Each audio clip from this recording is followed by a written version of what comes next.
2008년 12월 이 자리에 서서 담임 목사님께서 제가 사임할 때에 격려해 주셨던 말씀이 지금도 기억납니다. 우리 이세순 목사님께서 이세순 목사님, 그 당시 때 송민경 전도사님, 저 셋이 사임했는데 이세순 전도사님께는 이렇게 말씀하셨습니다. 우리에게 그동안 은혜를 주신 이세순 목사님, 전도사님께서 사임하십니다. 그래서 이제 패를 주셨고요. 송민경 전도사님은 우리 아이들을 사랑으로 돌봐줬던 송민경 전도사님이 사임합니다. 또 박수로 받았습니다. 저를 소개시켜 주실 때는 우리에게 그동안 웃음을 줬던 조은파 전도사가 사임합니다 라고 해서 제가 그 말씀에 큰 힘을 얻고 그 이후로 많은 아이들을 만나면서 그 아이들에게 하나님의 사랑과 웃음을 주기 위해서 많은 또 사역을 했었습니다. 다시 한번 또 목사님 귀한 조언에 또 감사를 드립니다. 오늘 저와 함께 히스기야의 궤변이라는 말씀을 가지고 제목을 가지고 함께 말씀을 나누고 싶습니다. 2019년은 저에게 있어서 굉장히 힘들었던 한 해였습니다. 물론 즐거운 일도 많았지만 제가 겉으로 보기엔 건강해 보이죠. 그런데 2019년은 목 디스크 그리고 허리 디스크 심한 건 아닙니다. 근데 제가 엄살이 너무 심해서 조금만 아파도 병원에 가는 스타일이어서요. 그래서 병원에 가보니까 조금씩 튀어나와 있는데 이유는 뭘까요?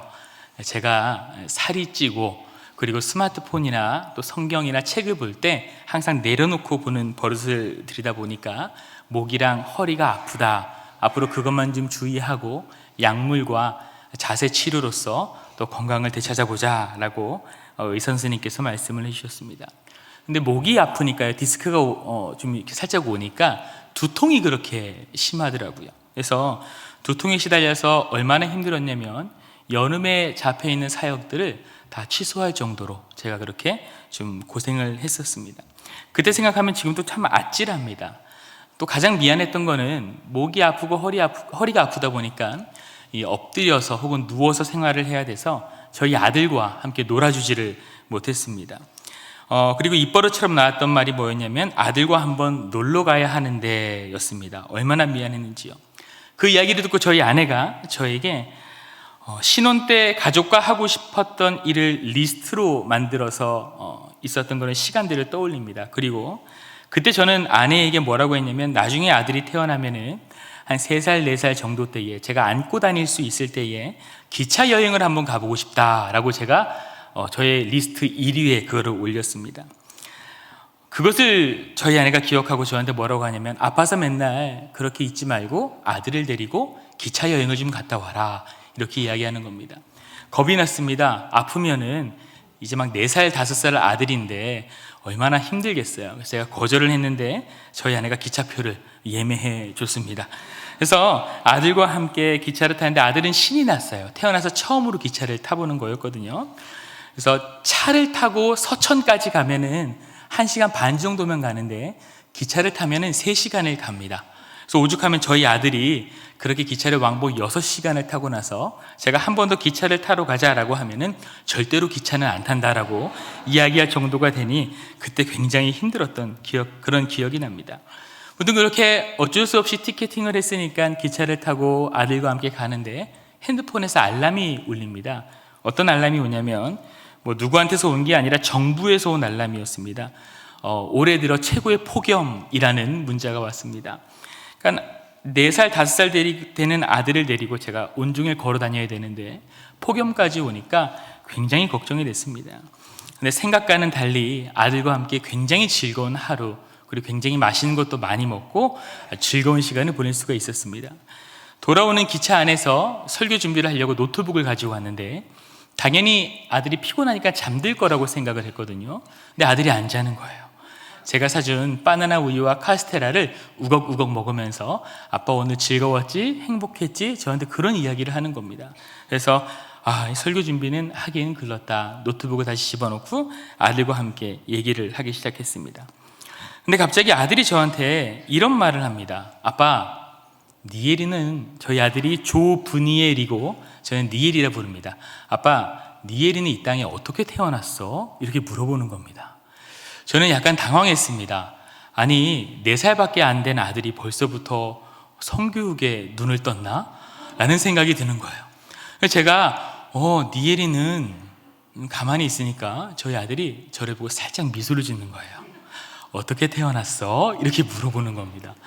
4살짜리 아들이 살짝 미소를 지으면서 어떻게 태어났냐고 물으면은 더욱 당황하게 됩니다.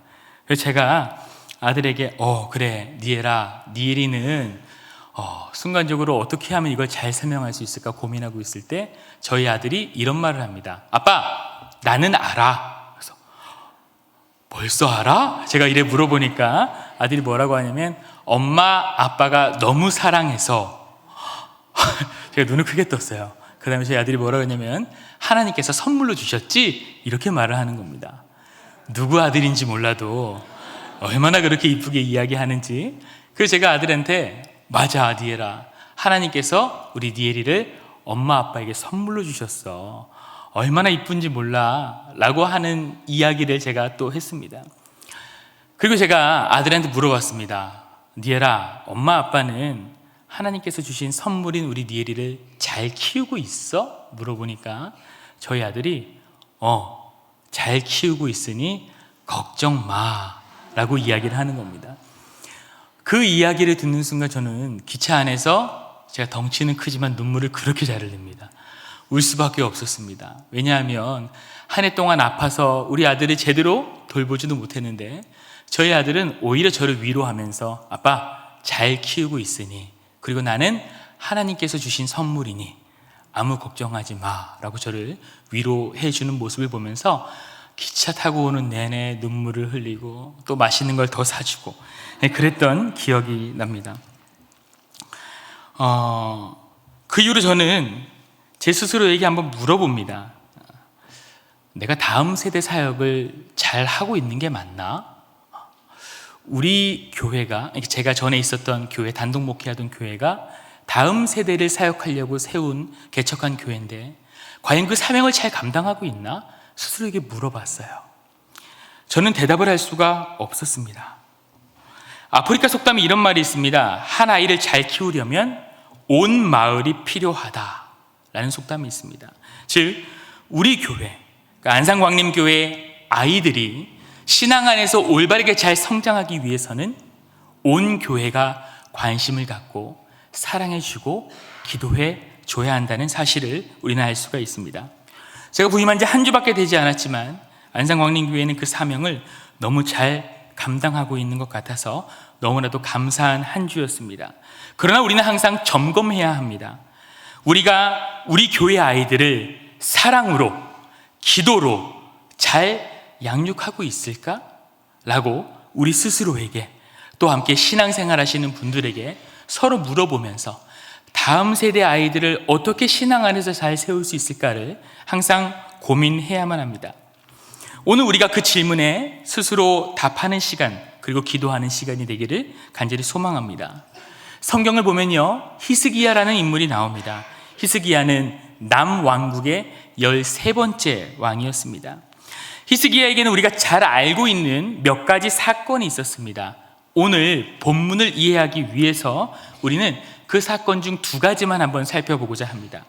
첫 번째 사건은 아수르의 사네립이라는 왕이 있었어요. 아수르는 남유다, 이스라엘 근처에 있는 위쪽에 있는 아주 강대국이었습니다. 그 강대국에 사네립이라는 왕이 있었는데 그 왕이 침략하기 위해서 내려왔던 사건이 있습니다. 그 사건을 어떻게 이겨냈냐? 기도로 물리친 사건이 있습니다. 히스기야 왕은 자신이 왕으로 있던 나라인 남유다를 침략하려는 아수르 군대 1명도 아니고 2명도 아니고 18만 5천 명을 물리쳤습니다. 어떻게 물리쳤을까요?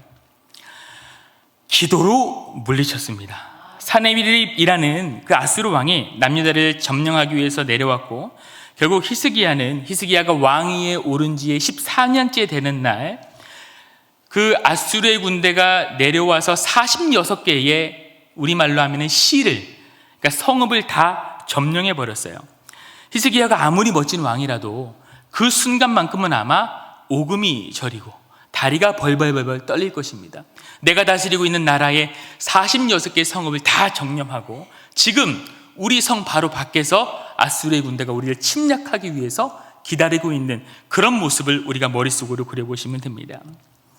그렇게 어려움이 있을 때에 이사야라는 선지자가 히스기야에게 와서 이런 말을 합니다. 왕이여 기도하세요. 그리고 왕이 기도했을 때에 이 남유다는 결코 멸망하지 않을 것입니다 라고 이야기를 합니다. 그리고 그날 밤 하나님에 의해서 아수르 군대 18만 5천 명이 히스기야가 손가락 하나 까딱하지 않았음에도 불구하고 히스기야가 한 것은 뭐라고요? 오직 기도에 집중했을 때에 하나님께서 역사하신 모습을 우리는 볼 수가 있습니다.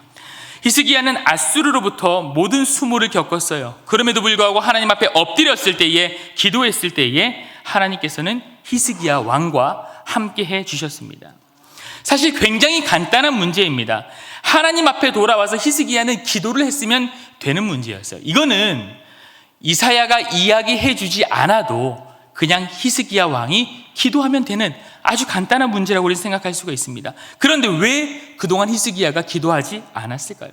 도대체 무슨 일이 있었기에 이 간단한 기도를 하지 못했을까요?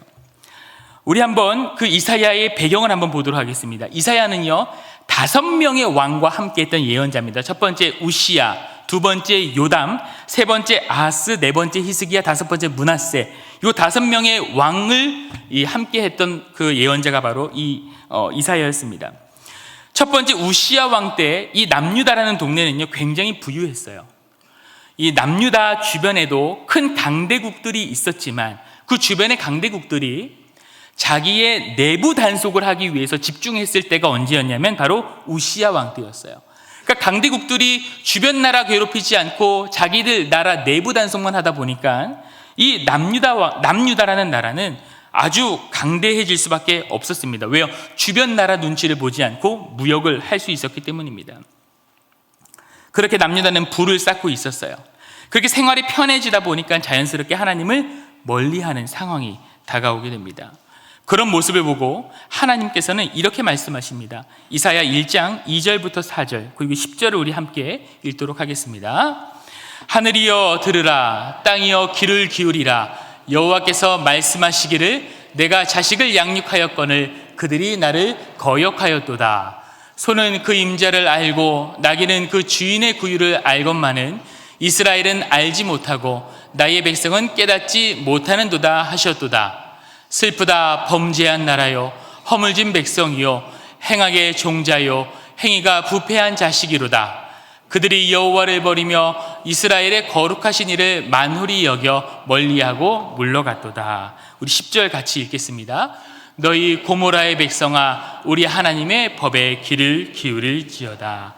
아멘. 하나님께서 사랑하는 이스라엘 백성들을 보고 뭐라 말씀하시냐면요, 소돔의 관원이라고 말하고 고모라의 백성이라고 말합니다. 한마디로 이야기하면 하나님께서는 이 이스라엘 백성들에게 욕을 하신 거예요. 너희들 지금 뭐 하고 있어? 그러면 도대체 이들이 어떤 잘못을 저질렀을까요? 우리 이사야 1장 11절부터 14절까지 함께 읽겠습니다. 여호와께서 말씀하시되 너희의 무수한 재물이 내게 무엇이 유익하뇨? 나는 수량의 번제와 살찐 짐승의 기름에 배불렀고 나는 수송아지나 어린 양이나 수점수의 피를 기뻐하지 아니하노라. 너희가 내 앞에 보이러 오니 이것을 누가 너희에게 요구하였느냐? 내 마당만 밟을 뿐이니라. 헛된 재물을 다시 가져오지 말라. 분향은 내가 가증히 여기는 바요. 월삭과 안식일과 대회로 모이는 것도 그러하니 성회와 아울러 악을 행하는 것을 내가 견디지 못하겠노라. 내 마음이 너희의 월삭과 정한절기를 싫어하나니 이것이 내게 무거운 짐이라. 내가 지기에 곤비하였느니라. 아멘. 이스라엘 백성은요 우상 숭배를 한 것도 아니었어요. 바알을 섬긴 것도 아니었습니다. 그렇다면 이들은 무엇을 하고 무엇에 열심을 내고 있었습니까? 말씀을 보니까 이들은 율법을 지킬 수 있었어요. 율법에 정한 예배, 제사법 철저하게 지키고 있었습니다. 그 어느 누구보다 예배를 잘 드리고 있었습니다. 날마다 하나님 앞에 예배했습니다. 제사했습니다. 월삭을 지키고 절기를 지키고 성회로 모였습니다. 그리고 무수한 제물을 하나님께 바쳤습니다. 그런데 하나님의 반응이 이상합니다. 뭐라고 말씀하시냐? 나는 수량의 번제와 살찐 짐승의 기름에 배불렀고 월삭과 안식일에 모이는 거 견디지 못하겠다라고 하십니다. 오히려 뭐라고 하시냐? 무거운 짐이다 라고 말씀하십니다. 이런 남유다 백성을 보면서 하나님께서는 탄식하시고 그리고 이들을 돌이키시기 위하여서 이사야라는 선지자를 부르시는 겁니다. 그리고 이사야 선지자에게 마지막으로 당부하시는 게 뭐냐? 그 당부의 내용은 네가 앞으로 말씀을 전할 텐데 듣기는 들어도 깨닫지 못할 것이요 보긴 보여도 알지 못할 것이다 라고 이야기를 합니다. 이 뜻은 뭐냐면 이사야가 아무리 이스라엘 백성들에게 하나님 말씀을 전해도 그들이 절대로 못 깨달아 들을 것이다 라고 말씀하시는 거예요. 이사야가 하나님께 물어봅니다. 하나님, 그러면은 그들이 언제까지 못 깨닫습니까? 물어봅니다. 그때 하나님께서 말씀하십니다. 성읍들은 황폐하여 주인이 없으며 가옥들에는 사람이 없고 이 토지는 황폐하게 될 때까지 너가 아무리 나의 말을 전하여도 그들은 깨닫지 못할 것이다 라고 말씀하시는 겁니다. 그러면은 이 황폐해지는 때, 드디어 하나님의 말씀을 알아들을 수 있을 때가 언제일까요? 그때가 바로 아까 제가 말씀드렸던 사내립이 남유다를 침공하여서 46개의 성읍이 피폐해지는 때, 그때입니다. 그러니까 하나님께서 말씀하셨어요. 이사야가 아무리 말씀을 전해도 알아듣는다, 못 알아듣는다, 못 알아듣는다. 그리고 그 시간이 지난 후에, 즉 39년, 약 40년의 시간이 지난 후에 이사야가 이야기하면은 그제서야 알아듣는다라는 것입니다. 그러니까 히스기야가 기도하지 못했던 것도, 미처 하나님을 찾지 못했던 것도 어찌 보면 당연한 것입니다. 그렇기 때문에 그동안 히스기야는 기도하지 못했어요. 40년간 기도하지 못했습니다. 즉 히스기야의 기도는 약 40년간 기도하지 않았던 이스라엘의 침묵이 40년 만에 기도로 하나님과 연결되는 순간이고, 그때 하나님께서는 남유다를 아수르라는 대군으로부터 구해준다는 사실을 우리는 말씀을 통하여서 볼 수가 있습니다. 즉 히스기야는 이거를 직접 경험한 사람이에요. 그렇게 어마어마한 군대가 눈앞에 있을 때에 아무것도 하지 않았어요. 뭐 했어요? 기도했어요. 기도가 전부가 됐을 때에, 할렐루야, 기도가 전부가 됐을 때에 하나님께서는 남유다와 함께하여 주셨고, 수많은 아수르의 군대를 손 하나 까딱하지 않고 하나님께서 그냥 물리쳐 주신 것을 우리는 볼 수가 있습니다. 그리고 또 하나 히스기야가 경험한 놀라운 사건은 뭐냐? 히스기야가 나이가 들어서 죽을 수밖에 없었던 상황에 하나님의 은혜로 히스기야의 생명이 15년 연장됐습니다. 즉 이렇게 놀라운 일들을 어떨 때 경험할 수 있었다? 기도했을 때에. 뒤도 돌아보지 않고 하나님만 붙잡고 히스기야의 삶이 기도가 됐을 때에 하나님께서는 아수르의 군대도 물리쳐 주시고, 그리고 히스기야의 생명이 15년 연장된 것을 우리는 성경을 통하여서 볼 수가 있습니다. 그러나 이런 히스기야에게 위기가 다가옵니다. 히스기야가 죽을 병에서 살아나 15년 생명이 연장되자 주변 나라에도 그 소문이 돌게 됩니다. 아수르라는 강대국은 남유다 위쪽에 있었고요, 그 옆에 또 다른 강대국이 있었으니 그 강대국은 바벨론이라는 강대국이었습니다. 히스기야가 죽을 병에서 살아났다는 이야기를 듣자 바벨론의 왕이었던 모르닥 발라단 왕은 히스기야를 축하하기 위해서 사절단을 보내죠. 사실 사절단이란 말로 포장되어져 있지만 이 바벨론의 이 왕의 실제의 목표는 뭐였냐면요, 히스기야를 설득해서 우리 같이 동맹하여 아수르를 쳐부수자라는 의도가 그 안에 내포되어져 있었습니다. 주의가 산만했던 히스기야는요, 바벨론 사절단에게 내가 생명을 연장할 수 있었던 이유, 내가 아수르를 물리칠 수 있었던 이유를 올바르게 설명하지 않고, 즉 하나님이 하셨습니다, 나는 기도만 했습니다, 이렇게 표현하지 않고 히스기야는 실수를 저지릅니다. 어떤 실수를 저지르냐? 사절단에게 나의 보물창고와 나의 무기고를 공개합니다. 그렇다면 이게 왜 실수일까요? 사실 히스기야는 혼자 할 수 있는 일이 아무것도 없었어요. 위기의 순간마다, 어려움의 순간마다, 죽음이 눈앞에 다가왔을 때 그가 할 수 있는 일은 사실 아무것도 없었어요. 할 수 있었던 일은 벌벌 떠는 것밖에 없었습니다. 무서워서요. 그러나 그는 선지자의 이야기를 듣고 뭘 했다고요? 기도를 했습니다. 기도를 했을 때에 누가 인도해 주셨습니까? 하나님이 인도해 주셨습니다. 그렇다면 히스기야는 바벨론 사절단에 왔을 때에 무엇을 자랑해야 합니까? 무기고를 자랑해야 됩니까? 보물창고를 자랑해야 됩니까? 히스기야가 자랑할 것은 뭐냐면요, 바로 하나님입니다.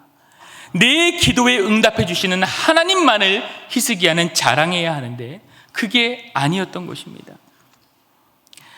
그 하나님이 아수르 군대도 물리쳐주고 그 하나님이 나의 병도 낫게 해주셨음을 자랑해야 합니다. 그러나 히스기야는 엉뚱한 것을 자랑하고 앉아있는 겁니다. 이런 모습을 다 지켜본 분이 있으니 그분은 바로 하나님이시고, 이런 상황을 다 보고 있는 예언자가 있었으니 그 예언자는 바로 이사야였습니다. 이런 모습을 다 지켜본 이사야는 마음이 어땠을까요? 이사야도 히스기야가 기도로 18만 5천 명의 군대를 물리친 것도 봤습니다. 그리고 히스기야가 죽을 병에 걸렸을 때에 15년의 생명이 연장한 것도 옆에서 봤어요. 아마 이사야는 마음속으로 응원했을 수도 있습니다. 40년 만에 기도 응답을 드디어 히스기야가 하는군요. 죽을 수밖에 없는 상황에서 그렇게 기도하니까 살아날 수가 있었군요.